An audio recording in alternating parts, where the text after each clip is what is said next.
देखिए, multiple petitions court के सामने लिस्ट हुए हैं. Some of the petitions were filed before the declaration of results on the basis that there has been a leak of the paper itself. तो उसके basis पे कुछ petitions list हुए थे. जो आज लिस्ट हुए थे उन पे नोटिस इशू हो गए हैं. But our petition is slightly different.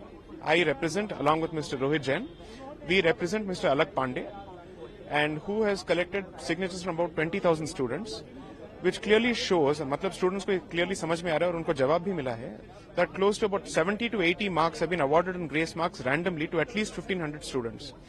So our petition is different from the other petitions where we are challenging the arbitrary award of grace marks to people. अगर किसी को 650 मिला है या 630 मिला है, उनको 720 भी मिल गया है. They become all India rank number 1. ऐसे भी हो चुका है. So what we have told the court that there is a very clear issue here. The thing is, since the matter was not listed before the court today, the court has only said, आप registry में mention करके इसको list करा दीजिए. So I think by tomorrow the matter should be listed. हमारे matters के पहले जो मैटर्स लिस्ट हुए थे उसमें ऑलरेडी नोटिस इश्यू हो चुका है. So the court has indicated that our matter will also be taken up with the other matters and उसमें भी नोटिस इश्यू हो जाना चाहिए.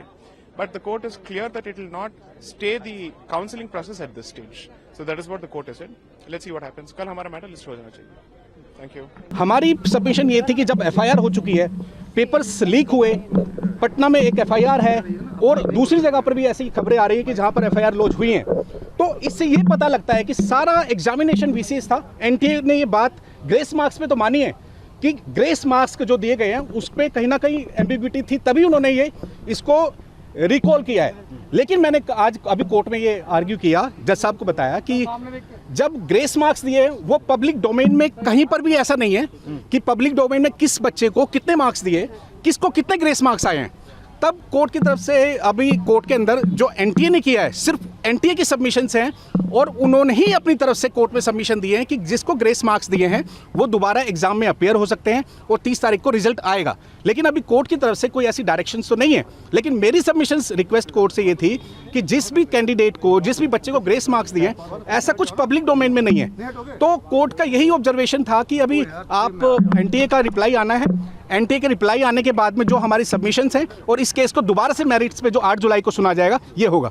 लेकिन जिस तरह से इस केस में हमारे पास मटेरियल्स हैं, एफआईआर हैं और दूसरे एविडेंस हैं जिसमें पेपर लीक हुए हैं, एफआईआर्स हैं, इन्वेस्टिगेशंस चल रही हैं, ये साफ साबित होता है हमारी तरफ से जो हमारे पास मटेरियल है कि इस पूरे एग्जाम को सेट असाइड करना चाहिए, रिकॉल करना चाहिए और ये दोबारा एग्जाम होना चाहिए. अगर ये एनटीए ने एक्सेप्ट कर लिया है कि ग्रेस मार्क्स को दिए गए और उनको वापस रीचांस दिया जा रहा है, तो सिर्फ इन्हीं को क्यों रीचांस दिया जा रहा है? उन बच्चों को भी रीचांस देना चाहिए जिन्होंने कंप्लेंट सिर्फ लोकल अथॉरिटी को करी थी. गाँव का बच्चा कैसे हाई कोर्ट में जाके रेट फाइल कर सकता है? उनकी अगर काबिलियत नहीं है या उनके पास आर्थिक दृष्टिकोण इतना सुदृढ़ नहीं है, जिसकी वजह से रैंक सबसे ज़्यादा इन्फ्लेट हुई हैं, वो आप समझें कि वो चीटिंग की वजह से या लीकेज की वजह से, ये वरना इतना इन्फ्लेशन होना संभव नहीं है. ये मुद्दा 24 लाख उन बच्चों का है जिन्होंने साल 2-3 साल तक लगातार खुद को कमरे में बंद रखकर पढ़ाई करी है. हमारे 3 मेजर मुद्दे हैं.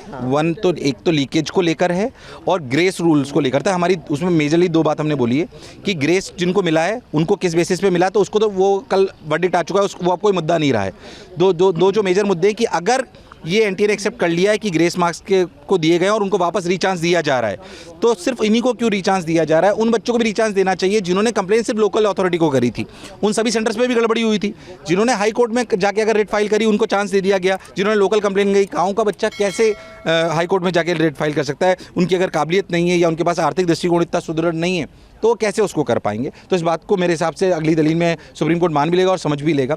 तो अब एनटीए को विंडो खोलनी चाहिए 2 घंटे या 2 दिन की कि भाई जिन जिन सेंटर्स पे गड़बड़ी हुई है वहाँ पे वो कंप्लेंट डालें, बच्चे कंप्लेंट डालें और उसको वेरीफाई कर उन सभी बच्चों को रीनीट के लिए दोबारा ये काम करना चाहिए. ऐसा हमारा व्यक्तिगत मत है. दूसरा मेजर मुद्दा जिसकी वजह से रैंक सबसे ज़्यादा इन्फ्लेट हुई हैं, वो आप समझें कि वो चीटिंग की वजह से या लीकेज की वजह से, ये वरना इतना इन्फ्लेशन होना संभव नहीं है.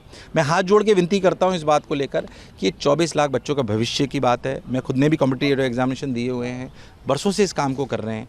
ये बहुत सारे मुद्दे शायद सुप्रीम कोर्ट में रोज आते होंगे. हम शिक्षाविद होने के नाते हम पहली बार यहाँ पे आए हैं, हमारे लिए नया एक्सपीरियंस है. पर मैं एक बात आप सब लोगों से कहना चाहता हूँ, मीडिया कर्मियों से भी कहना चाहता हूँ कि ये मुद्दा 24 लाख उन बच्चों का है जिन्होंने साल 2-3 साल तक लगातार खुद को कमरे में बंद रखकर पढ़ाई करी है. क्या ये मुद्दा इस बात के लिए इम्पोर्टेंट नहीं है कि जिन्होंने इतनी तैयारी करी वो पास होते या फेल होते, अलग बात है, बट क्या उन्हें एक फेयर एग्जामिनेशन मिलना चाहिए था?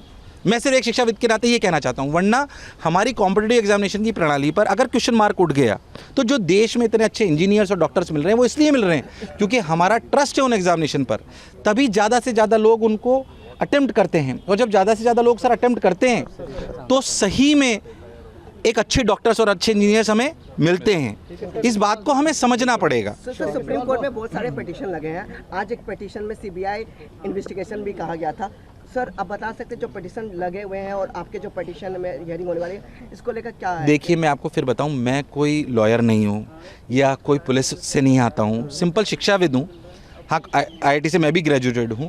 इस काम को हम पहली बार कर रहे हैं, मतलब कैसे लड़ाई लड़ी जाती है वी रियली डोंट नो। शायद आपके लिए नॉर्मल काम है कि सीबीआई जाना चाहिए कि कहाँ जाने, हम नहीं समझते इस बात को ज़्यादा। अगर सीबीआई की जांच होनी चाहिए, अगर इतने बड़े मुद्दे में शायद सीबीआई की इन्वॉल्वमेंट होना चाहिए, ये शायद माननीय सुप्रीम कोर्ट ज़्यादा समझती है, या शायद जो और सोशल एक्टिविस्ट होंगे वो शायद इस बात को ज़्यादा समझते होंगे। मैं शायद उसके लिए सही व्यक्ति नहीं हूँ, पर मैं आपको दर्द बयां कर सकता हूँ जो रियलिटी में 24 लाख बच्चों की आंखों में है कि उन्हें एक फेयर एग्जामिनेशन की डील मिलनी चाहिए थी। 44 से 50 तक उन्होंने एक साथ ही मैटर को कॉल किया था और हमारा 50 नंबर था आइटम नंबर। सो हमारी मेन 2 प्रेयर थी कि जो इंटायर रिजल्ट है वो सेट असाइड हो और मैटर जो है ये हैंड ओवर किया जाए SIT को फॉर द इन्वेस्टिगेशन। एंड आप लोगों ने कल की न्यूज़ में देखा होगा कि बार बार न्यूज़ आ रही थी कि 156 स्टूडेंट्स का 23 जून को कंडक्ट होगा, NTA वापस एग्ज़ाम कंडक्ट कराएगी जिसका रिजल्ट आ जाएगा 30 जून को। तो वो कोई कोर्ट ने डायरेक्शन नहीं दिया है, दैट वाज द प्रपोजल जो NTA ने कोर्ट में जाकर बोला है, but there is no direction given by the court कि आप इन बच्चों का रीनीट करा के रिजल्ट डिक्लेयर करें।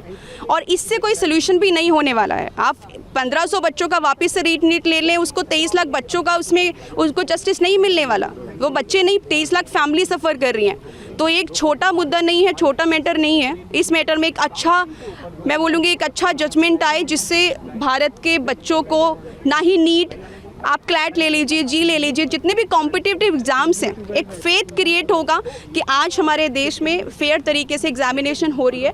और ये बहुत छोटे बच्चे 17-18 साल के हैं, अगर वो आज इस सफ़र करेंगे तो फ्यूचर में कहीं ना कहीं उनका एग्जामिनेशन हो या उनके आगे जो लाइफ है उस पर भी काफ़ी इम्पैक्ट करेगा।